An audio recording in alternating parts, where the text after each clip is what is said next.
ونستغفره ونؤمن به ونتوكل عليه ونعوذ بالله من شرور أنفسنا ومن سيئات أعمالنا من يهده الله فلا مضل له ومن يضلله فلا هادي له ونشهد أن لا إله إلا الله وحده لا شريك له ونشهد أن سيدنا ومولانا محمدا عبده ورسوله الذي أرسله بالحق بشيرا ونذيرا أما بعد فأعوذ بالله من الشيطان الرجيم بسم الله الرحمن الرحيم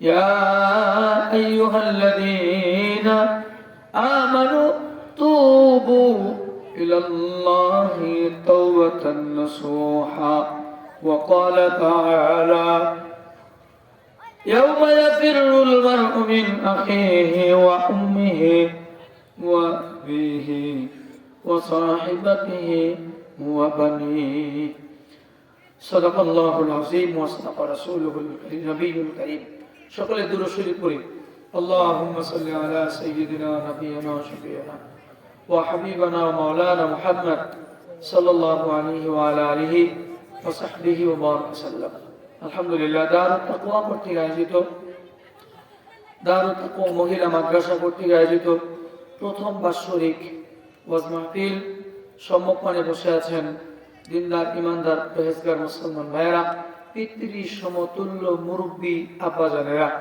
পর্দার আড়ালে সতী সাধবী অবলা সরলা অত্যন্ত মমতাময়ী শ্রদ্ধেয়া সম্মানিত মা ও বোনেরা আমরা সকলেই মহান মালিকের শানে শুকরিয়া আদায় করি সকলে বলি আলহামদুলিল্লাহ আর একটু আওয়াজ করে বলি আলহামদুলিল্লাহ সম্মানিত ভাইরা আমরা যারা এখানে বসেছি আমরা সকলেই এই এলাকার আশপাশের মানুষ তাই না ভাই আমার সাথে আপনারা একটু গল্প করবেন আমার সাথে একটু আপনারা সাপোর্ট দিবেন আমি কথা বলে মজা পাবো ইনশাআল্লাহ দিবেন তো কারণ আমি তো আপনাদেরকে দেখতে পাচ্ছি না আপনারা আওয়াজ দিলে বুঝবো মোটামুটি আপনারা আছেন আমাকে সাপোর্ট দিচ্ছেন কথা না বললে মনে করবো চলেই যাচ্ছেন আমি একা একা আওয়াজ করছি কেমন এজন্য ইনশাআল্লাহ আমরা সবাই একটা আওয়াজ দেব জোরে বলি আলহামদুলিল্লাহ আলহামদুলিল্লাহ আল্লাহু আকবার কাবীরা সুবহানাল্লাহি বুকরাতাও ওয়া আসীলা আলহামদুলিল্লাহি কাসীরা সম্মানিত উপস্থিতি লোকও কম ঠান্ডাও বেশি তো বেশি লম্বা কথাও বলার প্রয়োজন হবে বলে আমি মনে করি না অল্প স্বল্প সময়ের মধ্যে দুই একটি গুরুত্বপূর্ণ কথা যেগুলো আমার আপনার জন্য খুব দরকারি আমরা দুনিয়ার জমিনে এখন যারা উপস্থিত আছি আজ থেকে ঠিক 80 বছর পূর্বে এখানে আমরা যারা আছি কেউ ছিলাম না কথা বলেন ঠিক আমরা যারা এখানে আছি কেউ 80-র ঊর্ধ্বে বয়স এখানে কেউ আছেন আছেন এজন্য আমি একটু অনুমান করে বললাম তো 80 বছর পূর্বে আমরা কেউ এই পৃথিবীর বা এই এলাকায় এইখানে আমরা কেউ ছিলাম না ঠিক আবার 30 বছর পরে অথবা 20 বছর পরে এখানে আমরা কেউ থাকবো না যাব কোথায় কবরে এই যে আমাদের একটা চিন্তা চেতনা ভাই আমি অন্ধ মানুষ বলবো খুবই খেয়াল করে শুনবেন এই যে আমাদের একটা চিন্তা আমরা এক সময় ছিলাম না এখন আছি আবার আরেক সময় থাকবো না দুনিয়ার জমিনে কত বন্ধু বান্ধব মায়ের পক্ষের আত্মীয় স্বজন বাবার পক্ষের আত্মীয় স্বজন মায়ের পক্ষের আত্মীয় স্বজন 3 কিসিমের একটা হলো নানা গ্রুপ আর একটা হলো মামা গ্রুপ আর একটা হলো খালা গ্রুপ কথা কয় না এটা কোন কোন কোন পক্ষের আত্মীয়? মায়ের পক্ষের আত্মীয়। বাবার পক্ষের আত্মীয় সেম 3 গ্রুপে। কয় গ্রুপে? দাদা গ্রুপ, চাচা গ্রুপ আর ফুফি গ্রুপ। কথা বলে এই যে 4 3 3 এ 6টা গ্রুপ আমাদের। মায়ের পক্ষে 3 দল, বাবার পক্ষে 3 দল। লোকে লোকের অন্য, আত্মীয় স্বজনের অভাব নাই, বন্ধু বান্ধবের অভাব নাই, হ্যাঁ, ভালোবাসার অভাব নাই, দয়া মায়ার অভাব নাই। একটা জিনিসের অভাব, যে আমল করার পরিবেশ নাই। কথা বলেন না কেন? কেউ আমরা চিন্তা ফিকির করি না। আমি আপনি মারা গেলে পরে কত আত্মীয় স্বজন দৌড়ে আসে, খন্তা কুড়াল কাঁধে নিয়া গরুস্থানের খিলানায় চলে যায়, কেউ বা বাঁশের ঝাড়ের নিচে চলে যায়, কেউ বা কাপড় আনার জন্য দৌড়াদৌড়ি করে, আবার কেউ বা আতর গোলাপ লুবন সুবাস আনার জন্য দৌড়াদৌড়ি করে, কেউ বা এক ডেস্কি পানি উঠায়া এক মুঠো বড়ই পাতার গরম গরম জলের মধ্যে 1 ফুটা পানি দিয়া গরম জল করে, কেউ বা আমার পানি গরম দেওয়ার জন্য চুলা খনন করে। ওইখানে কারা কথা কই? ওইদিকে একটু না করে দেখ, এমন কথা ভাই এত দূর আসে কেন? এই সাউন্ড বন্ধ করতে হবে। এমন একটা সময় হয়, কেউ বা চুলা খনন করার জন্য ব্যস্ত হয়ে যায়, পানি গরমের জন্য ব্যস্ত হয়ে যায়, কে আমার গোসল দিবে ওই লোককে খোঁজাখুঁজি করার জন্য ব্যস্ত হয়ে যায়। কয়েকটা সময় মাটি দিবি, এটা নিয়ে মাসোয়ারা বসে যায়। কেউ বলে তাড়াতাড়ি মাটি দাও, কেউ বলে দূরে লোকজন আছে একটু সময় দাও, কেউ বলে মৃত্যু মাইয়তকে তো কষ্ট দেওয়া যাবে না, তাড়াতাড়ি মাটি দাও, মাইয়তকে দুনিয়ার জমিনে রাখলে কষ্ট হইয়া যাবে, এই জন্য দেরি করো না, তাড়াতাড়ি মাটি দিয়া দাও। কেউ যার যার মতো পরামর্শ লইয়া দৌড়াদৌড়ি, ঘরের ছেলে, ঘরের মেয়ে, ঘরের বিবি, ঘরের সন্তানেরা, আত্মীয় স্বজন নিকটস্থ মেয়েরা, মায়ের পক্ষের 3 গ্রুপেরা, বাবার পক্ষের 3 গ্রুপের আত্মীয় স্বজন এসা 2-4 ফুটা চোখের পানি ছেড়া কান্দে, গেলি মায়ার বাদন কেটে ছেড়ে গেলি।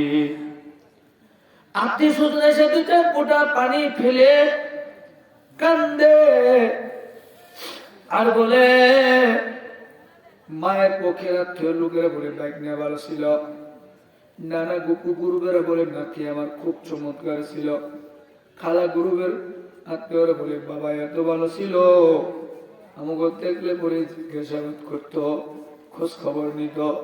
ঠিক তেমনি বাপের গুরুবের লোকের একই কথা বলতে বলতে বলতে বলতে ঘড়ির টাইম, ঘড়ির কাটা ঘুরে ঘুরে যে কয়টার সময় আমার আপনার দাফন হবে, সবাই সময়টা রেট কইরা 3 পরলের কাপড়, নারী হইলে 5 পাতার কাপড়, পুরুষ হইলে 3 পাট, নারী হইলে 5 পাট, এই কাপড়গুলো দিয়ে সুন্দর করে চা মুড়ায়া আমারে সুন্দর করে সাজাবে, আমারে কথা কয় না মন সুন্দর সাজাবে, মানুষ আমাকে দেখবে সুখে কাতর হইয়া যাবে। তুমি চলে গেলে আর ফিরে আসবে না, চলে গেলে ফিরে আসবে না। এই যে গেলে জগৎ ছাড়ি চির তরেতে, এই যে চলে গেলে আর ফিরে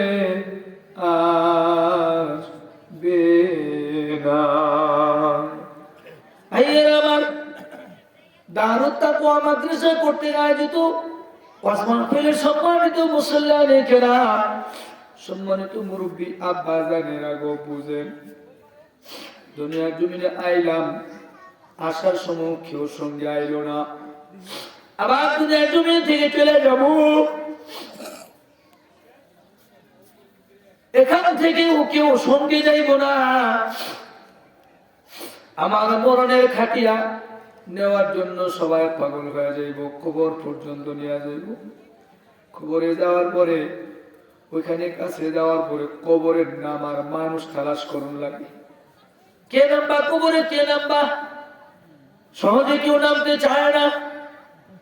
তখন তো সবাই ফতোয়া মারে, মাইয়েতের নিকটতম ব্যক্তিদের নামতে হয়, এরকম বলে না? নামো নামো, আমি নামবো কেন, ওনার ছেলে আছে, ওনার বড় ভাই আছে, ওরা নামো, এরকম বলে কি বলে না?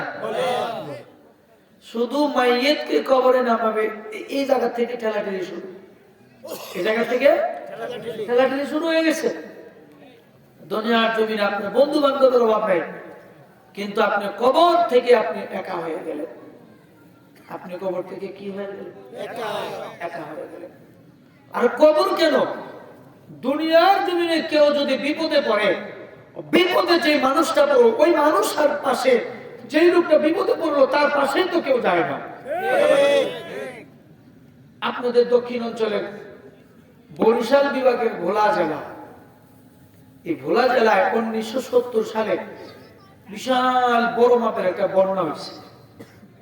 তখন যুদ্ধ, পাকিস্তানের যুদ্ধ হয় নাই। 1970 সালে একটা বড় বন্যা হয়েছে। সেই বন্যায় শুধু ভোলা জেলার থেকে 5 লক্ষ মানুষ মারা গেছে। কয় লক্ষ? 5 লক্ষ মানুষ মারা গেছে। ভোলা জেলার চরফেশন এলাকায় মা ভেঙে গেছে গত 4 বছর আগে। এক লোক বলল, হুজুর আপনি তো অন্ধ মানুষ, চোখে দেখেন না, বড় মায়া লাগে আমার জীবনে একটা ঘটনা ঘটছে। এমন একটা ঘটনা হয়েছে হুজুর, আমি 2টা মার্ডার কেসের আসামি। কয়টা মার্ডার কেসের আসামি? তো বললাম, আপনি 2টা মার্ডার কেসের আসামি, জেলে টেলে যান নাই? হুজুর আমার জেলে কে দিবে? যারা আমাকে জেলে দিবে তাদেরকে তো আমি মার্ডার করে ফেলাইছি। যারা আমাকে জেলে দিবে আমি তাকেই তো, তাদের 2জনকে তো আমি মার্ডার করবে। যারা আমাকে দিবে কে জেলে? এটা কেমন কথা বলেন ভাই? কয় হ্যাঁ হুজুর আমি সত্যই বলতেছি। বললাম ভাই জানেন এটা কেমনে? কয় হুজুর আমি আপনার কাছে একটা পরামর্শ নিবার আইছি। বললাম বাবা আমি অন্ধ মানুষ, আমি আপনাকে কি পরামর্শ দেব? কয় হুজুর আমি 2টা মার্ডার করে ফেলাইছি, আল্লাহ আমার সঙ্গে কি রূপ ব্যবহার করবে আমি জানি না। ও হুজুর মার্ডার করার একমাত্র কারণ হলো আমি নিজে আমার 2টা কন্যা সন্তানকে আমি মেরে ফেলেছি। আমার 2টা নিজের কন্যা সন্তানকে মেরে ফেলেছি আমি। হ্যাঁ আপনি 2টা কন্যা সন্তানকে মেরে ফেললেন মানে কেমনে? কেমনে মারছেন আপনি? কেমনে মারছেন? কয় হুজুর আপনারা কোরআন হাদিস থেকে ওয়াজ করেন, আল্লাহ নাকি হাসরের মাঠ করে দিব, বিচারের মাঠ কায়েম করে দিব। হুজুর আমার জীবনে বড় একটা হাসরের মাঠ ঘটে গেছে। লোকটার কথা শুনি আমি, আর প্রত্যেকটা কথা আমি আশ্চর্য হইতেছি। কয় কি? কয় 2টা মার্ডার করছি, জেলে দিব কেন? হ্যাঁ গো আমি মারছি। আবার আমার জীবনে হাসরের মাঠও ঘটে গেছে। আশ্চর্য কথা না? লোকটা কয় হুজুর আমার বয়স অনেক হয়ে গেছে, আমার বয়স 106 বছর চলে। আপনারা আজরাইলও দেখে না? আপনি এত কিছু করলেন তারপরও আপনারা আজরাইলে দেখে না? কয় হুজুর আপনারা না বলেন রাখে আল্লাহ মারে কে, আর মারে আল্লাহ রাখে কে। লোকটার প্রত্যেকটা কথা আমি কনফিউজ হয়ে যাচ্ছি, আমি সন্দেহার্থী কি কয়। আবার শুনে শুনে একটু রাগও করতেছি। বললাম ভাই আপনি যা বলার তাড়াতাড়ি বলেন তো, কি হয়েছে? হুজুর আপনি রাগ করতেছেন মনে হয়। বললাম না না বলেন, মানে ওই মুহূর্তে কি আর বলা যায় যে আমি রাগ করতেছি? আচ্ছা বলেন, এভাবে বলতেছি। বেচারা বলতেছে হুজুর আমার জীবনে বড় একটা হাসরের মাঠ হয়ে গেছে, যে হাসরের মাঠে আপনারা ওয়াজ করেন, আল্লাহ কোরআনে কয় এমন একটা ময়দান হবে যে ময়দানে মা সন্তানকে চিনবে না, আব্বা সন্তানকে চিনবে না, সন্তান মাকে চিনবে না, ভাই বোন বন্ধু বান্ধব পাড়া প্রতিবেশী কেউ কাউকে আপনজন জানবে না। সবাই শুধু নাফসি নাফসি নাফসি নাফসি করবে আর বলবে আমার কেহ নাই, আমার কেহ ও নাই, আমার কেহ নাই, আমার কেহ ও নাই। আল্লাহ কোরআনুল কারীমের মধ্যে বলে ইয়াউমা ইয়াফিরুল মারউ মিন আখিহি ওয়া উম্মিহি ওয়া আবিহি ওয়া সাহিবাতিহি ওয়া বানিহি। ওগো দামরাই থানার মানিকগঞ্জের শুরুর মা বোন বাবারা, নিজের বিবেকের পাল্লায় সুন্দর করে ওজন দিয়ে শোনেন, কারণ এই দুনিয়ার জমিনে চিরদিন থাকার জন্য কেউ আসি নাই। আমরা সবাই একদিন মারা যাবো, সবাই সবাইরে পর করে চলে যাবো। স্বামী বিবিরে পর করবে, বিবি স্বামীরে পর করবে, সন্তান মায়ের পর করবে, মায়ের সন্তানের পর করবে। বন্ধু বান্ধব এগুলা তো দূরের কথা, নিজের রক্তের সন্তানও আমারে আপনারে চিনবে চিনবে না, চিনবে না চিনবে না চিনবে না। ওই লোকটা বলে হুজুর আপনারা বলেন হাসরে মাঠ হবে, সেই দিন নাকি কেউ কারো আপনজন হবে না। ওগো হুজুর আমার জীবনে বড় হাসরের মাঠ হয়েছে, যে হাসরের মাঠে আমি এমন কাণ্ড হয়েছে যে আমার আদরের দুইটা কন্যা সন্তানকে আমি জীবিত মাইরা ফেলেছি। আমি মার্ডার করছি হুজুর। কেমনে মার্ডার করলেন? কয় হুজুর 1970 সনে আমার ভোলা জেলার দৌলত খান যে উপজেলা, আমার এলাকায় বড় একটা বড় বন্যা হয়েছিল হুজুর। হুজুর আমার বন্যার দিনের ঘটনা, আমার শ্বশুর বাড়ি হলো আমার এলাকার থেকে 1-2 কিলোমিটার দূরে। আমার তখন ঘরে দুইটা কন্যা সন্তান, একটা 8 বছর আর একটা 6 বছর। দুইটা কন্যা সন্তান আমার ঘরে, আমার নতুন সংসার সাজাইছি আমি। সকালবেলা বেগম আমাকে সবাই রান্না বান্না করে খাওয়ায়া, বেগম বলে স্বামী দন আমি আমার বাবার বাড়ি গেলাম, মা অসুস্থ, আমার শাশুড়ি অসুস্থ দেখার জন্য গেল। হুজুর জোহরের নামাজের পরে, তখন তো রেডিও টেলিভিশন ছিল না, তখন তো পেপার পত্রিকা ছিল না, আবহাওয়ার অগ্রিম খবরও পাওয়া যায় নাই, কথা বলে না। তখন কখন কোন দিক দিয়ে বৃষ্টি আসতো জানার মতো কোনো পরিবেশ পরিস্থিতি কোনো জায়গায় সিস্টেম ছিল না। ওই হুজুর বঙ্গোপসাগর ঘেঁষা আমাদের জেলা, এখান থেকে মনপুরা অল্প দূর, মনপুরা উপজেলার পর থেকে নদী। ও হুজুর জগতের নামাজের পরে হঠাৎ দেখলাম সূর্যটা মেঘের তলে চলে গেল, আকাশ কালো হলুদ বর্ণের হয়ে গেছে। আসরের নামাজের আযান দিতে না দিতে আকাশটা কালো বর্ণের হয়ে গেছে। তখনও মনে হয় আসরে আযান দেয় নাই। দক্ষিণ দক্ষিণ পূর্ব দিক থেকে অনেক বড় আকারের জলোচ্ছ্বাস, লম্বা আকারে বড় বড় ঢেউ ধারণ কইরা কইরা আমাদের ভোলা জেলা সহ বাংলাদেশের দক্ষিণ উপকূলীয় এলাকার উপর দিয়ে আঘাত হানতেছে। হুজুর তখন সূর্য ডুবিয়ে নাই, আসরের নামাজের আযান হয় নাই। ও হুজুর মুহূর্তের ভিতরে আমাদের এলাকার ঘরে ঘরে ঘরে ঘরে পানি ঢুকে পড়ল। একাধারে উপর থেকে জোরে জোরে বাতাস, নিচের থেকে জলোচ্ছ্বাসের ঢেউ, পানি আসতেছে, পানি আসতেছে, পানির চুটে মানুষের ঘর বাড়ি তলা তলা যাইতেছে। উপরে বাতাসের কারণে কারো টিনের চাল, কারো ঘরের ছাদ উড়াইয়া নিয়ে যাইতেছে। হুজুর মুমূর্ষ সময় আমার ছোট্ট গরিব মানুষের ঘর, আমার বাড়ি, আমার ঘরে দুইটা আদরের কন্যা সন্তান। বেগম গেল বাবার বাড়ি বেড়াইতে, সন্ধ্যা হয় নাই, সন্ধ্যা হয় নাই। ও হুজুর, ঘরের ভিতরে পানি ঢুকে পড়ছে, মিনিটে মিনিটে পানির রদ বদল আসতেছে। আমার ঘরের ভিতরে হুজুর এক বড় সমান পানি পানি হয়েছে। আমার দুইটা কন্যা সন্তানকে নিয়ে আমি আমার ঘরের চৌকির ভিতরে উঠলাম। চৌকি ছিলেন, এখন চৌকি নাই, এখন তো খাটের আবির্ভাব হয়ে গেছে, পালঙ্কের আবির্ভাব হয়ে গেছে, ল্যাপটসুকের আবির্ভাব।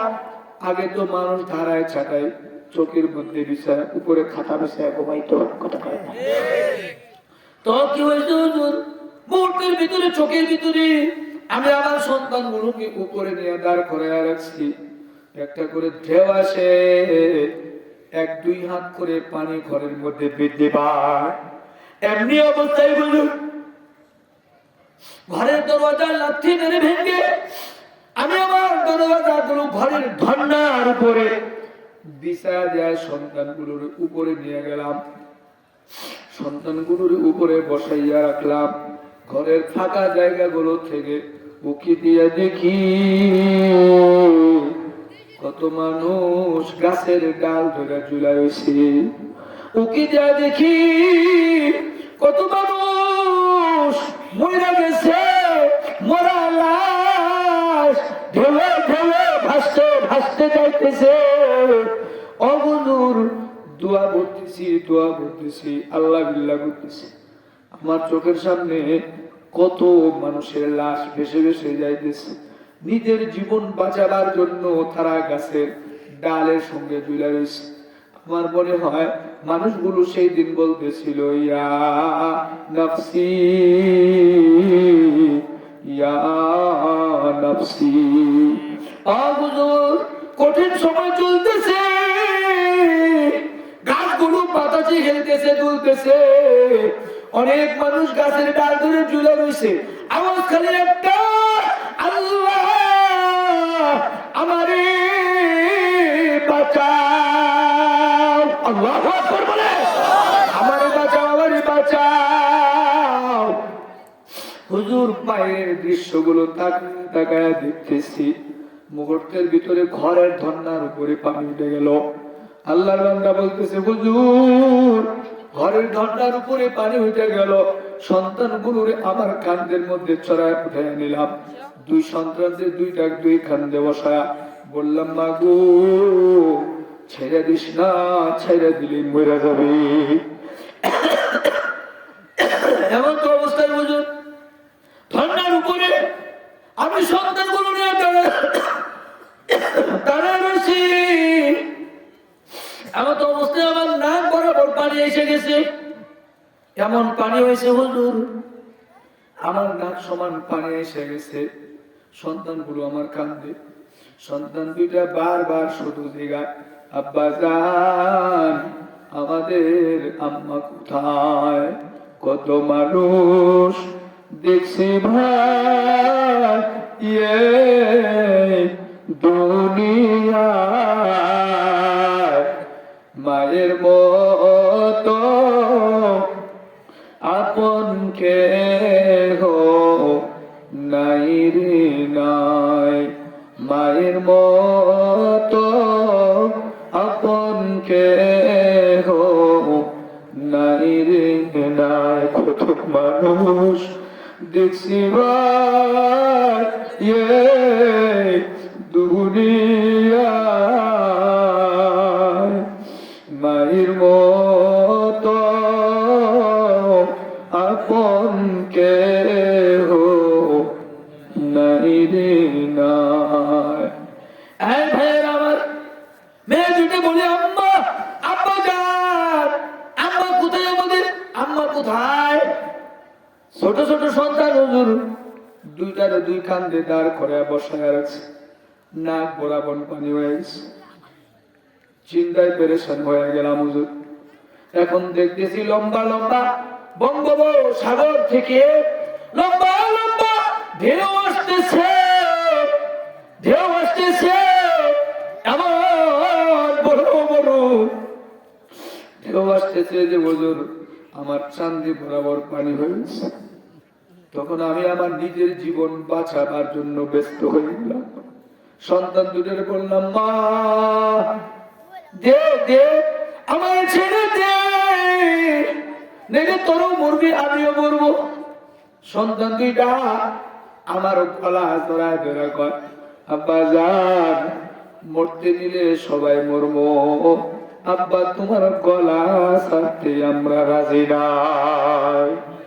আয় আব্বা গলা যদি ছেড়ে দাও আমরা বলে যাবো, আম্মা বাসায় এলে তুমি কি জবাব দিবা? আয় আব্বা আমাকে গলা ছেড়ে দিও না। লোকটা বলতেছে আর ফুফায়া ফুফায়া কাঁদতেছে, অনেক জোরে জোরে আবেগে কান্দা কান্দা দিতেছে।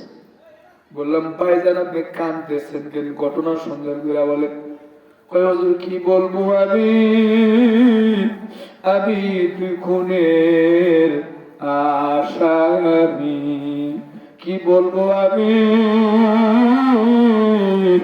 দুই মার্ডার কেসের আসামি। কেমনে আপনি আসামি হলেন, কেমনে আসামি? আই হুজুর আমার মাথার চাঁদের সমান পানি এসে গেছে, কি করবো আমি? নিজেও তেমন একটা সাঁতার আমার জানা নাই হুজুর, আমি তেমন সাঁতার জানি না।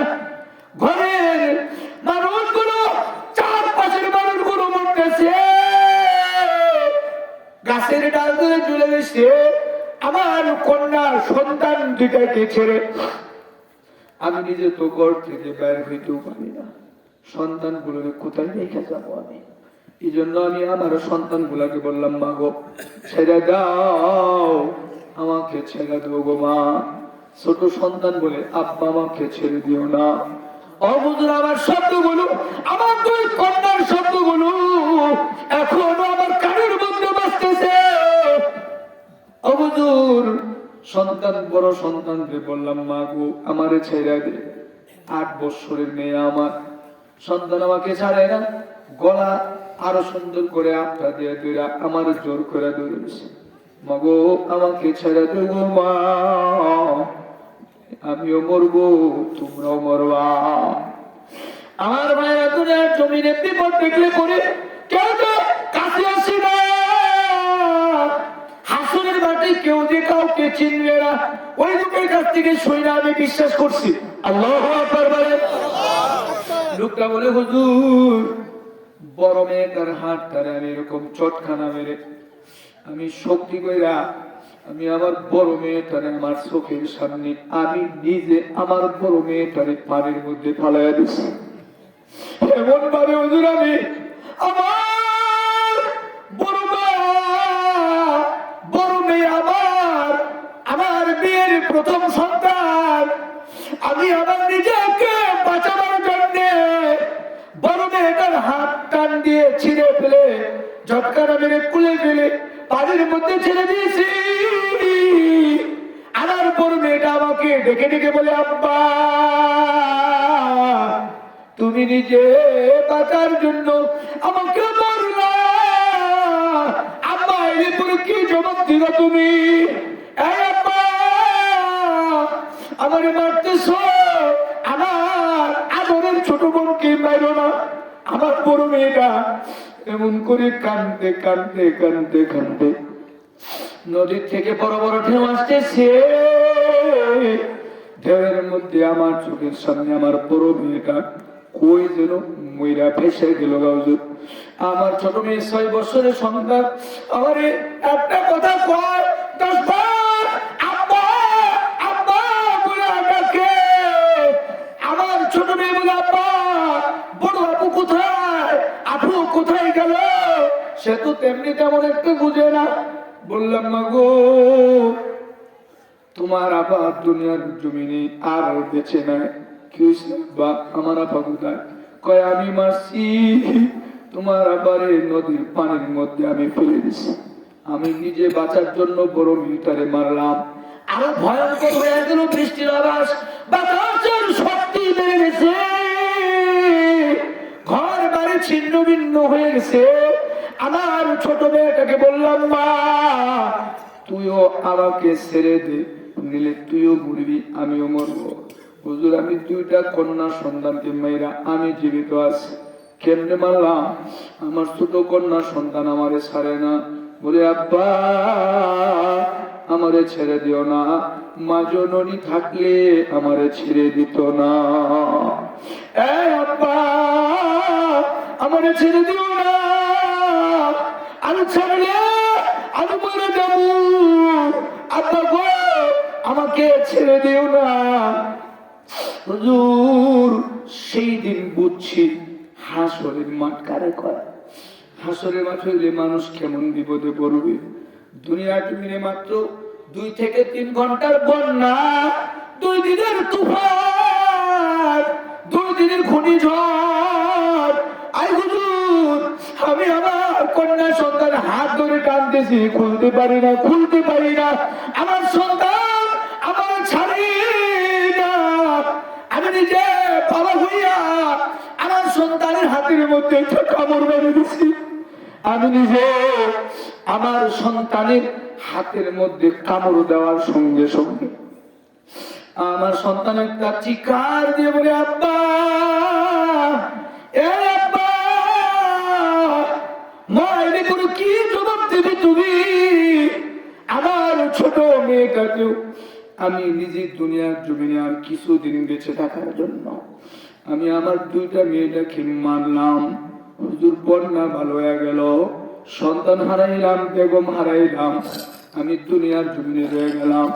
এখন পর্যন্ত দুনিয়ার জমিনে আছি। আল্লাহ না জানি কোন দিন আজরাইলের মাধ্যমে আমার দুনিয়ার জমিন থেকে নিয়ে যায়। আমার মনের মধ্যে প্রশ্ন, হুজুর আমি 2টা মার্ডার গেছি, স্বামী হাসরের মাঠ আমার চোখের সামনে একবার হয়ে গেছে।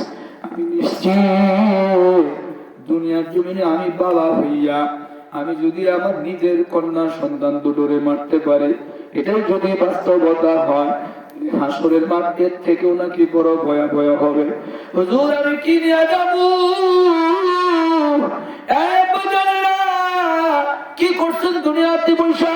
70-80 বছরের হায়াত পাইলেন আপনি, 100 বছর 90 বছর হায়াত পাইলেন, দুনিয়ার জমিনে রইলেন, ভালো মন্দ 2 বেলা 3 বেলা 2-4 বেলা জুটলো খাইলেন, স্ত্রী কন্যা সন্তান পুত্র নিয়ে মজা মাস্তি করলেন। একবারও কি কবরের কথা মনে করলেন না? একবারও আল্লাহর কথা মনে করলেন না? একবারও নবীর কথা স্মরণ করলেন না? আপনার কবর কেমন হবে আপনি চিন্তা করলেন না? আপনার হাসর কেমন হবে আপনি চিন্তা করলেন না? বলবেন হুজুর এগুলো তো আমাদের মনে চায়, আমরা পারি না।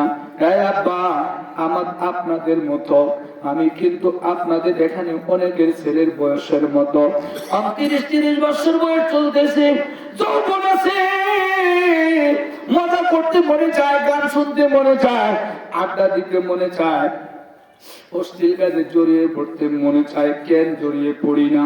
কেন গান শুনি না? কেন আড্ডা দেই না? কেন গুনাহ করি না? কেন গুনাহ করতে চাই না? কারণ একজনের ডরায়, তিনি হলো আল্লাহ। জোরে বলেন তিনি কে? আর জোরে বলেন তিনি কে? এই আল্লাহ তাআলা একদিন তো আমার আপনারে ধরবে, দইরা দইরা একজন কইরা দাঁড় করায়া আল্লাহ তাআলার বিচারে কাজ করে দাঁড় করে বলবে, বান্দা হায়াত দিলাম কোন কাজে লাগাইলা, যৌবন দিলাম কোন কাজে লাগাইলা, ধন সম্পদ দিলাম কোন কাজে লাগাইলা, বিবেক দিলাম কোন কাজে লাগাইলা, জ্ঞান দিলাম কোন কাজে লাগাইলা,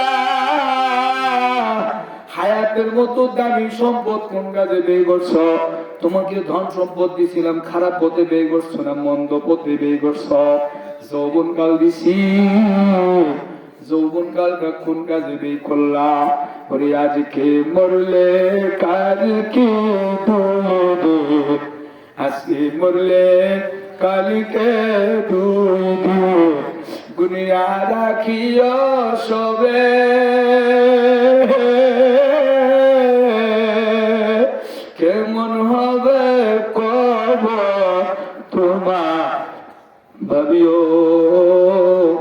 সদা সবে একা একা যাবো আমি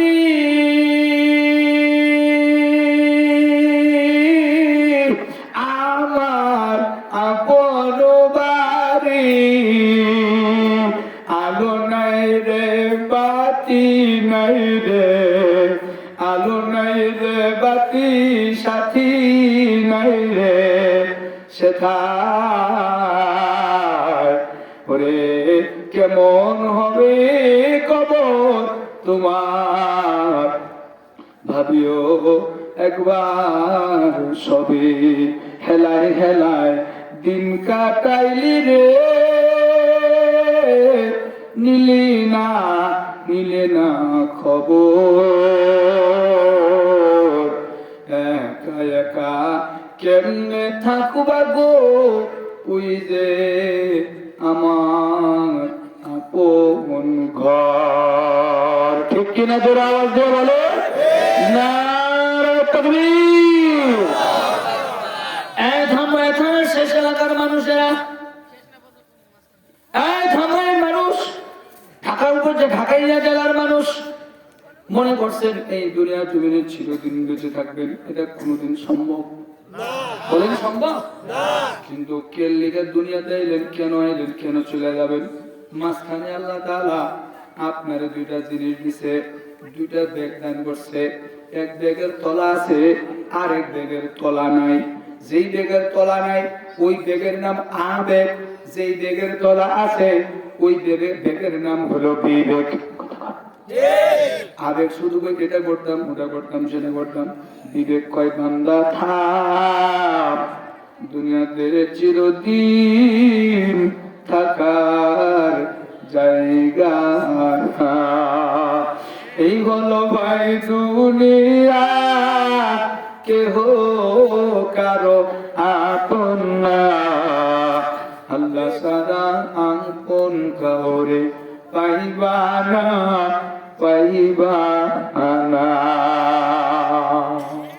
সম্মানিত বন্ধু এই ক্ষণিকের পৃথিবীতে যতদিন থাকবেন শুধু দুইটা কাজের দরকার আল্লাহর জন্য জান এবং মাল দিয়ে আল্লাহর দ্বীনের খেদমত করা দরকার কথা বলেন ঠিক কি না হাসরের মাঠে বিচার হয়ে যায় বোকা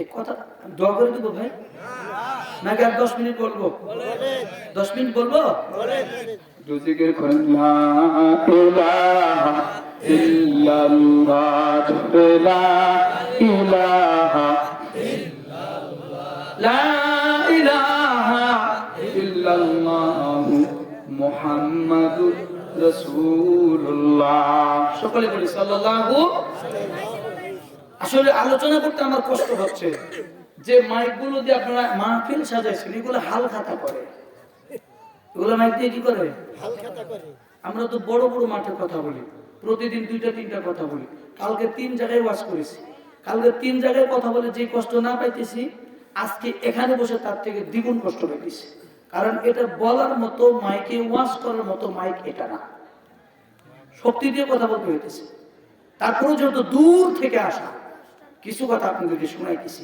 রাগ করলেন না না হাসরের মাঠে একটা মানুষের বিচার চলতে চলতে চলতে চলতে শেষমেশ মিজানের পাল্লায় গিয়ে নেকি বদি ওজন হবে বলেন কি ওজন হবে তো ওজন হয়েছে মোটামুটি ক্লিয়ার গুনাহ এবং নেক দুইটা ওজন হয়েছে এর মধ্যে একটা নেকি শুধু কম হয়ে গেছে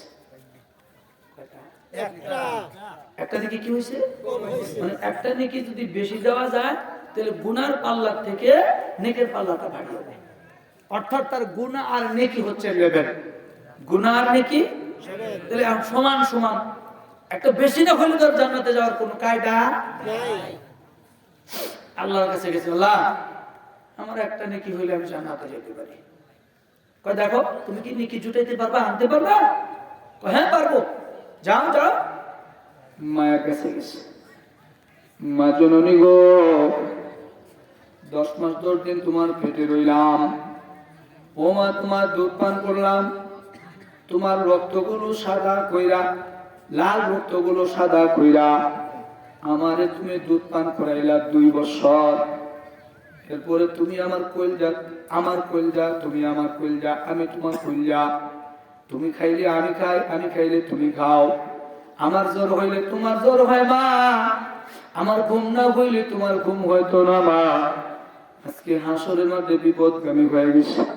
মাত্র একটা নেকের দরকার, একটা নেকি দাও মাবুদ, একটা নেকি দাও আমায়, নেকি দাও আমায়, একটা নেকি দাও। মা বলবে না না না না, দুনিয়ার জমিনে আমার কোনো বিবাহ হয় নাই। বিবাহ বিবাহ না হলে তো সন্তান হয় না। এই জন্য তুমি আমার সন্তান লাগো না, যাও যাও চলে যাও। মা বিদায় করবে, আব্বা বিদায় করবে, ভাইয়াই বিদায় করবে, আপাই বিদায় করবে, ভাবিয়ে বিদায় করবে, বেগমে বিদায় করবে। মার পক্ষ থেকে 3 দলের লোক বিদায় করবে, আব্বার পক্ষ থেকে 3 দলের লোকেরা বিদায় করবে। কোনো আত্মীয় স্বজন নাই, সবাই বলবে ইয়া নফসি ইয়া নফসি। আপনারা কি তা বলবেন? আপনারা কি বলবেন? ইয়া নফসি। সম্মানিত বন্ধু বোনেরা আমার, অন্ধ মানুষ দেখে দেখে কোরআন পড়ার ভাগ্য আমার হয় নাই। দেখা দেখা হাদিস পড়ার খুশ নসিব আমার হয় নাই। তাতে আমার মনের মধ্যে কোনো আফসোস নাই। অনেক মানুষ আইছেন আমারে দেখার জন্য, যে অন্ধ মানুষ বলে ওয়াজ করব, অন্ধ মানুষ বলে বক্তা, কথা পায় না। আবার কেউ কেউ কইছে কানাই আবার বক্তা হয় কেমনে, কথা পায়। চোখে দেখে